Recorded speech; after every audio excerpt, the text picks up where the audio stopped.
അക്ഷരമുറ്റത്ത് പുഷ്പോദ്യാനം ഒരുക്കി ജീവകാരുണ്യ പ്രവർത്തകൻ പാർലിക്കാട് സ്വദേശി ഡോക്ടർ ഐശ്വര്യ സുരേഷ് മഴുവഞ്ചേരി ഭാരതീയ വിദ്യാവിഹാർ ഹൈസ്കൂളിൽ ഒരുക്കിയ മികവിന്റെ പൂന്തോട്ടം നാടിന്റെ സാംസ്കാരിക തനിമയും പ്രകൃതി സ്നേഹവും വിളിച്ചോതുന്നതായി കേരള ഹൈക്കോടതി ജസ്റ്റിസ് KV ജയകുമാർ ആദ്യ തൈനട്ട് ഉദ്ഘാടനം ചെയ്തു. അക്ഷരമുറ്റത്ത് പുഷ്പോദ്യാനമൊരുക്കി ജീവകാരുണ്യ പ്രവർത്തകൻ പാർലിക്കാട് സ്വദേശി ഡോക്ടർ ഐശ്വര്യ സുരേഷ് മഴുവഞ്ചേരി ഭാരതീയ വിദ്യാവിഹാർ ഹൈസ്കൂളിൽ ഒരുക്കിയ മികവിന്റെ പൂന്തോട്ടം നാടിന്റെ സാംസ്കാരിക തനിമയും പ്രകൃതി സ്നേഹവും വിളിച്ചോതുന്നതായി കേരള ഹൈക്കോടതി ജസ്റ്റിസ് KV ജയകുമാർ ആദ്യ തൈനട്ട് ഉദ്ഘാടനം ചെയ്തു. മഴുവഞ്ചേരി മഹാദേവ ക്ഷേത്രാങ്കണത്തിൽ സ്ഥിതി ചെയ്യുന്ന സ്കൂളിലെ പ്രാർത്ഥനാ സഭയിലേക്കും ക്ഷേത്രത്തിലേക്കും ആവശ്യമായ പൂജാപുഷ്പങ്ങൾ ലഭ്യമാക്കുന്നതിനായാണ് സുരേഷ് സൗജന്യമായി തോട്ടമൊരുക്കി നൽകിയത്. മുൻപ് ശബരിമല, ഗുരുവായൂർ, ചോറ്റാനിക്കര, തിരുനാവായ തുടങ്ങി കേരളത്തിലെ പ്രമുഖ ക്ഷേത്രങ്ങളിൽ പൂജാപുഷ്പങ്ങൾക്കായി സൗജന്യമായി തെച്ചിപ്പൂന്തോട്ടങ്ങൾ ഒരുക്കി സുരേഷ് നേരത്തെയും വലിയ ജനശ്രദ്ധ നേടിയിരുന്നു. പുണ്യഭൂമികളിൽ പൂന്തോട്ടങ്ങളിൽ പൂജാപുഷ്പങ്ങൾ നിറഞ്ഞു നിൽക്കുന്ന കാഴ്ച സമ്മാനിക്കുന്ന സന്തോഷം പറഞ്ഞറിയിക്കാനാവാത്തതെന്നാണ് ഈ ജീവകാരുണ്യ പ്രവർത്തകന്റെ ഭാഷ്യം.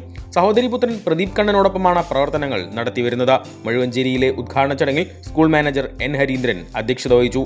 തൃശൂർ ജില്ലാ office regional provident fund commissioner MS Suresh മുഖ്യാതിഥിയായി പങ്കെടുത്തു.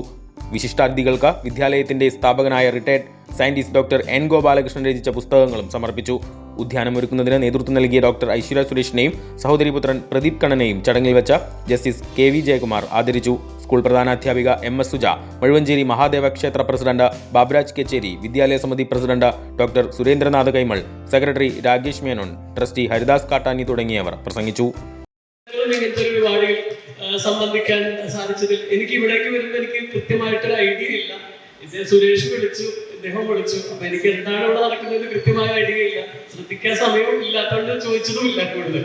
അപ്പൊ ഇവിടെ വന്നപ്പോൾ ഐ ആം വെരി ഹാപ്പി. അപ്പൊ എന്തായാലും വളരെ ഒരു പവിത്രമായ, വളരെ ഒരു ഇവിടുത്തെ കൾച്ചറിനെ കുറിച്ച് അദ്ദേഹം എന്നോട് സംസാരിച്ചു. നമ്മുടെ പഠന രീതികളെ കുറിച്ച് എല്ലാം സംസാരിച്ചു. നമ്മുടെ ഇന്ത്യൻ കൾച്ചറിനെ ഉൾപ്പെടുത്തിക്കൊണ്ട്, പാഠ്യ പദ്ധതിയിൽ ഉൾപ്പെടുത്തിക്കൊണ്ട് തുടങ്ങിയ വളരെ പരിഭാവനമായ ഒരു പദ്ധതിയാണ് നമ്മുടെ സ്കൂളിലെ നിന്ന് അദ്ദേഹത്തോട് സംസാരിക്കേണ്ടായി. പ്രോട്ടോകോൾ കാര്യങ്ങൾ ഒന്നും അറിയാത്ത ഒരാളായിട്ട് പോലും സാറ് നമുക്ക് തരുന്ന ഒരു ഇതുണ്ട്. ഇങ്ങനെയുള്ള ആൾക്കാരൊക്കെ എന്താ പറയുക, ദൈവത്തിന്റെ ജന്മം എടുത്ത ആൾക്കാർ എന്നൊക്കെ പറയുന്ന ആൾക്കാരുടെ കൂടെ വേദി പങ്കിടാൻ പറ്റി.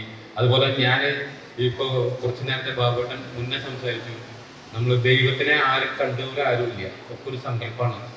അതുപോലെ ഉള്ള ഒരു സങ്കല്പത്തിലുള്ള ഒരു ദൈവമായിട്ടുള്ള സ്വാമിജിയാണ് എന്നെ ഇവിടേക്ക് എത്തിച്ചതും. അതുപോലെ തന്നെ സ്വാമിജി പറഞ്ഞ നിർദ്ദേശപ്രകാരം ചെയ്തു തുടങ്ങിയപ്പോൾ ജീവിതത്തിൽ നല്ല മാറ്റങ്ങൾ വന്നു. ഈ നല്ല മാറ്റം എൻ്റെ സ്വന്തം മക്കൾക്ക് വേണ്ടിയിട്ടല്ല, സമൂഹത്തിൽ കഷ്ടപ്പെടുന്നതും ബുദ്ധിമുട്ടുന്നതും അവസരമായിട്ടുള്ള എല്ലാവർക്കും വേണ്ടിയിട്ടാണ് ഞാൻ സമ്പാദിക്കുന്ന ഓരോ രൂപയും.